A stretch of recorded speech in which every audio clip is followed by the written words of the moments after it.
culture of drugs in Mexico can be found all throughout the media.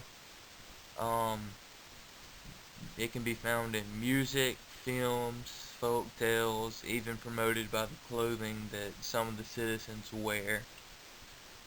As far as music goes, songs like They Killed Camellia the Texan and Contraband and Betrayal by the Los Tigres.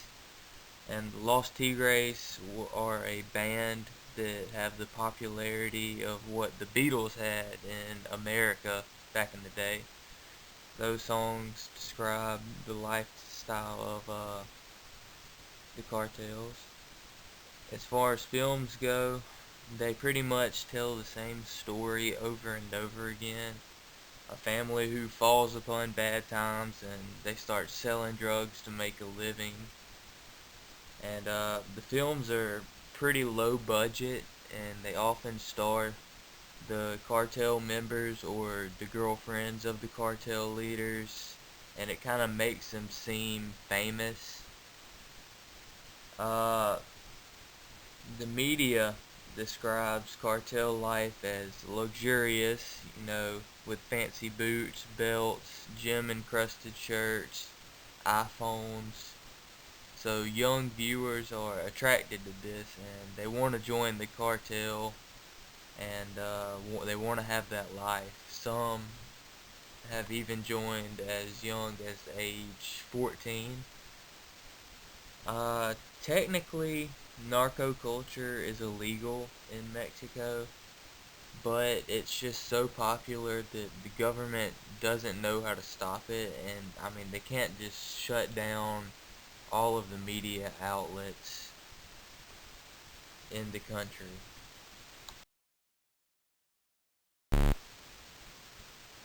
Mexico just happens to be neighbors with one of the most drug demanding countries in the world. The United States culture of drug abuse provides most of the business for the Mexican drug cartels, with 46% of Americans over the age of 12 having experimented with drugs. I don't think the cartel will run out of customers anytime soon. Mexican and American police have teamed up to try to stop drugs from crossing the border. American police have promised to stop of southward bound money and guns.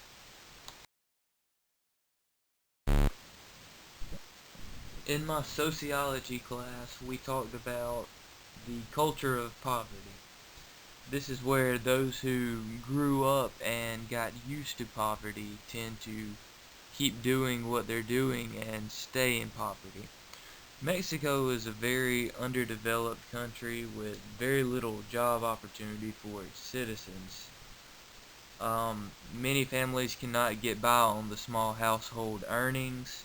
The average salary in Mexico is 90,000 pesos, which is equivalent to only $7,000 a year.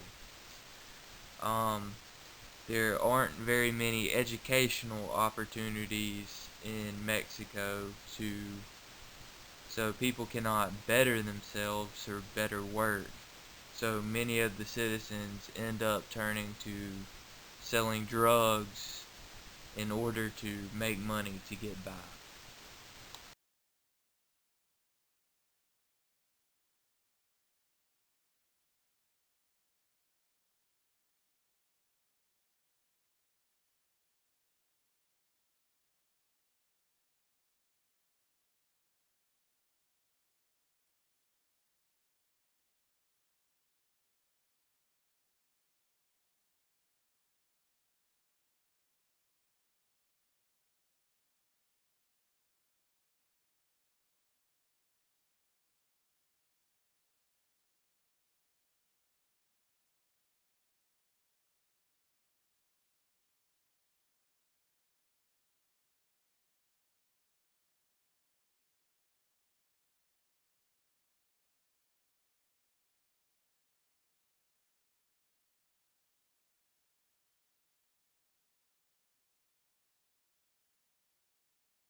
The realm of politics has not been explicitly permissive of Latin American drug cartels.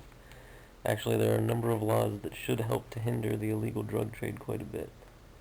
The problem with the political efforts is that they do not have the resources to effectively enforce the laws that they have created. The gun laws are one example of a very restrictive political stance on crime, but even though the gun restrictions are very strict, they do not deter the cartel members who are constantly armed. The power of the resources, the human and financial resources of the cartels, as well as their intimidation, have allowed the cartels to ignore most of the laws that are meant to stop their behavior. Even though the legislation passed by the government is opposed to the activities of the cartels, there's also the issue of government corruption. The corruption officials who get a piece of the drug profits gives the cartels further freedom in what they are able to get away with. The corruption also adds another layer to the competitive aspect between the cartels, as there are reports that suggest corrupt officials are targeting certain cartels while allowing others to gain the losses and become stronger. Another one of the reasons the government is having difficulty upholding its laws is because the cartels are able to suppress the government's presence, especially at local levels. Many of the murders in the drug war have been against political figures at the local level. When the communities no longer have a government leader to look to, the cartels are able to sway more people to join their organization, and they become more entrenched in communities.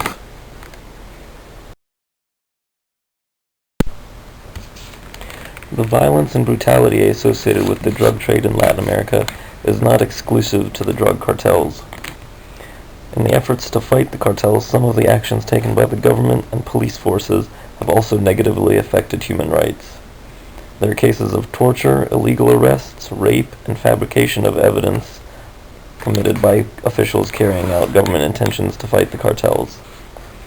The positions and actions of politics and government have not been permissive of drug cartels, but in this sense, they have probably been influenced by the cartels more than they have been able to influence the cartels.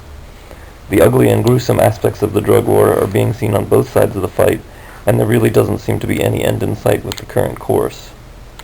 And of course, the cartels are also very aware that political power and influence is associated with weaponry, and they have taken care to fully outfit their members with weapons, while their revenue allows them to outpace the forces of the police and government.